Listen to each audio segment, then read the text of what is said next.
Oi, hoje eu quero falar sobre a vida de José. José foi o 10º filho de Jacó, e a história de Jacó é relatada em Gênesis 37 ao 50. Agora, após o anúncio do seu nascimento, a próxima vez que podemos ler sobre José é de um jovem retornando de pastorear o rebanho com seus irmãos para dar a Jacó, seu pai, um relatório ruim deles. Também nos é dito que Jacó amava mais a José que todos os seus filhos. Gênesis 37, 3.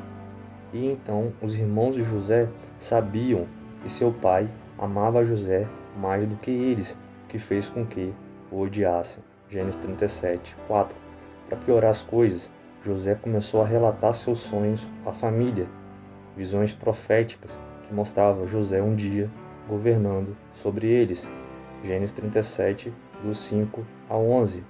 E aqui eu já quero fazer uma reflexão. Para quem você tem contado os seus sonhos? Não conte os seus sonhos para quem não tem combustível para te impulsionar na realização deles. E mais à frente vai dizer que então o ânimo de José chegou ao cume, quando seus irmãos planejaram matá-lo no deserto. Só que Rúben, o mais velho, se opôs ao assassinato e sugeriu que jogassem José em uma cisterna, pois ele planejava voltar e resgatá-lo. Entretanto, na ausência de Rubens, alguns mercadores passaram e Judá, o outro irmão, sugeriu vender José à escravidão, e assim foi feito antes que Rubem pudesse resgatá-lo.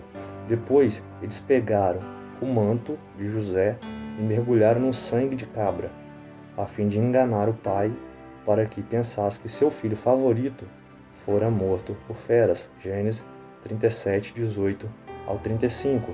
E então José foi vendido mais à frente pelos mercadores, lá no Egito, a Potifar, oficial de Faraó, capitão da guarda.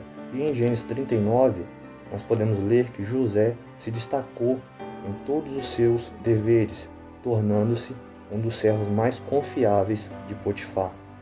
José foi tentado, resistiu e mesmo assim o colocaram na prisão. Só que mesmo na prisão, José foi novamente abençoado por Deus. Gênesis 39, 21 ao 23, onde ele interpretou os sonhos de dois de seus companheiros da prisão. Ambas as interpretações provaram ser verdadeiras, e um dos homens foi mais tarde liberado da prisão e restaurado à sua posição de copeiro do rei.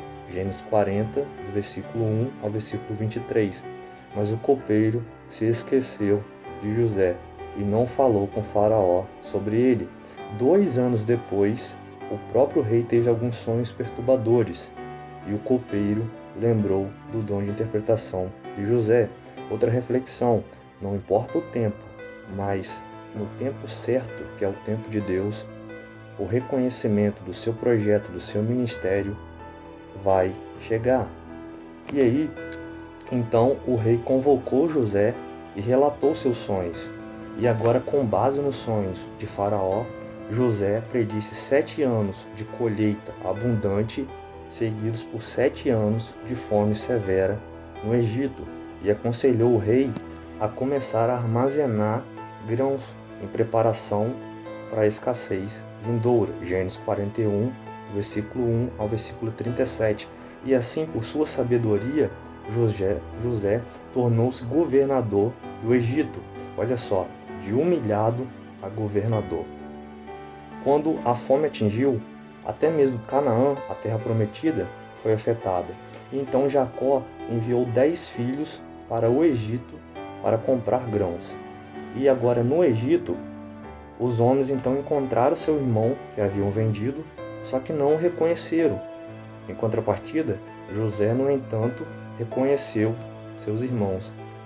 Ele então se revelou, mais à frente vai dizer, a seus irmãos, em Gênesis 45, versículo 1, versículo 3, e então José imediatamente os tranquilizou, dizendo-lhes para não ficarem zangados consigo mesmo, pelo que haviam feito, e dizendo que Deus o havia enviado ao Egito, a fim de preservá-los. Gênesis 45, do 4 ao 8. Olha só que interessante, José não pagou com a mesma moeda José não humilhou como ele foi humilhado, porque essa deve ser a resposta para todos aqueles que te perseguem, para todos aqueles que são invejosos, porque isso me faz lembrar de Caim e Abel. Ambos ofereceram ofertas ao Senhor, só que Deus ele olha, ele tem mais atenção para a oferta de Abel.